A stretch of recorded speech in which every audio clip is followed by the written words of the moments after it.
President Biden faces a formidable challenge. He must balance the demands of domestic politics with the complexities of the global stage. His decisions on the Middle East, a region of perennial turmoil and strategic importance, illustrate this tightrope walk. Biden's approach is shaped by public opinion, the legacy of his predecessors, and the actions of key international players. The stakes are high, with implications for global security, energy markets, and the future of democracy itself. The Middle East presents a particularly thorny set of problems. The region is riven by conflict, fueled by historical grievances, religious tensions, and competition for resources. The U.S., as a global superpower with long-standing interests in the region, is inevitably drawn into these conflicts. Biden's challenge is to navigate this complex landscape while safeguarding American interests and promoting stability. Public opinion on U.S. foreign policy is often divided. Biden must balance these competing pressures while crafting a coherent and effective Middle East policy. Public opinion plays a crucial role in shaping U.S. foreign policy. The American public, through elections and public discourse, exerts influence on the decisions of its leaders. Biden, like all presidents before him, must be mindful of public sentiment when formulating and implementing his foreign policy agenda. This is particularly true in the case of the Middle East, a region that has been the focus of intense public scrutiny and debate for decades. American views on the Middle East are complex and often contradictory. There is a strong current of support for Israel, rooted in historical ties, shared values, and a perception of Israel as a strategic ally. However, there is also growing unease with Israel's treatment of the Palestinians and its continued expansion of settlements in the occupied territories. This ambivalence makes it difficult for U.S. policymakers to strike a balance between supporting Israel and promoting a just and lasting peace in the region. Public opinion on the Israeli-Palestinian conflict is particularly polarized. The rise of social media and the 24-hour news cycle have further amplified the role of public opinion in shaping foreign policy. Benjamin Netanyahu, Israel's longest-serving prime minister, casts a long shadow over U.S.-Israel relations. His relationship with Biden is complex, marked by both cooperation and friction. Netanyahu, a staunch right-wing leader, has pursued policies that have often put him at odds with the Biden administration's vision for the Middle East. This tension is rooted in ideological differences, divergent views on the peace process, and Netanyahu's close relationship with former President Trump. Despite these differences, the U.S. and Israel maintain a close security relationship. Israel remains a vital strategic ally in a volatile region. The Biden administration has sought to recalibrate the U.S.-Israel relationship, emphasizing shared values and interests while also being willing to voice concerns over Israeli policies that contradict U.S. goals. The Iranian nuclear deal, known formally as the Joint Comprehensive Plan of Action, JCPOA, has been a focal point of U.S.-Iran relations and a source of contention in the Middle East. The deal, negotiated by the Obama administration and world powers, aimed to curb Iran's nuclear ambitions in exchange for sanctions relief. Trump's withdrawal from the deal in 2018 and his reimposition of sanctions escalated tensions with Iran and raised concerns about a potential nuclear arms race in the region. Biden has pledged to revive the JCPOA, seeing it as the best way to prevent Iran from developing nuclear weapons. However, negotiations have been protracted and complex, with Iran demanding guarantees that the U.S. will not withdraw from the deal again. The outcome of the nuclear negotiations will have significant implications for the Middle East and beyond. The two-state solution, the long-held international consensus for resolving the Israeli-Palestinian conflict, has become increasingly elusive.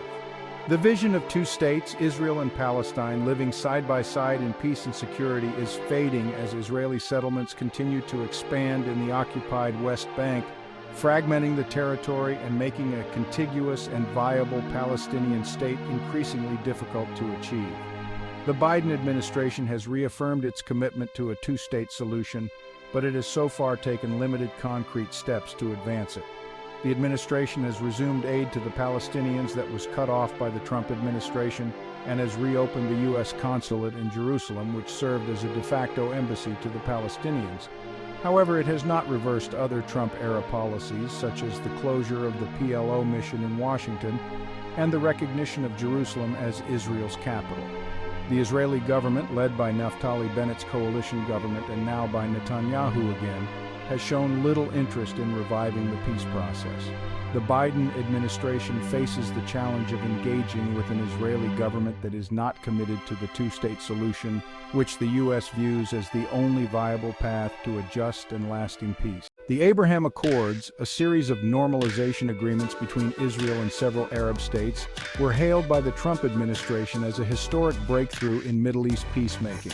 The agreements brokered by the U.S. saw the United Arab Emirates, Bahrain, Sudan, and Morocco normalize relations with Israel, breaking with decades of Arab consensus that normalization should only come after a resolution of the Israeli-Palestinian conflict. The Biden administration has welcomed the Abraham Accords, seeing them as a positive development that could contribute to regional stability. However, the administration has also stressed that the accords are not a substitute for a two-state solution, and that resolving the Israeli-Palestinian conflict remains a top priority. The Abraham Accords have been criticized by some as a betrayal of the Palestinian cause, arguing that they reward Israel for its occupation of Palestinian territories without requiring any concessions. Others have argued that the accords are more about realigning regional alliances against Iran than about promoting peace. The long-term impact of the Abraham Accords on the Middle East remains to be seen. China's rise as a global power has profound implications for the Middle East.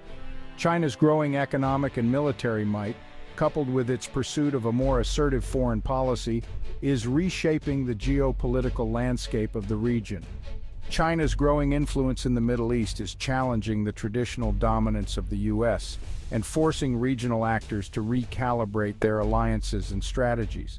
China has become a major investor in Middle Eastern economies, particularly in the energy sector, and has signed lucrative trade deals with regional powers such as Saudi Arabia and Iran.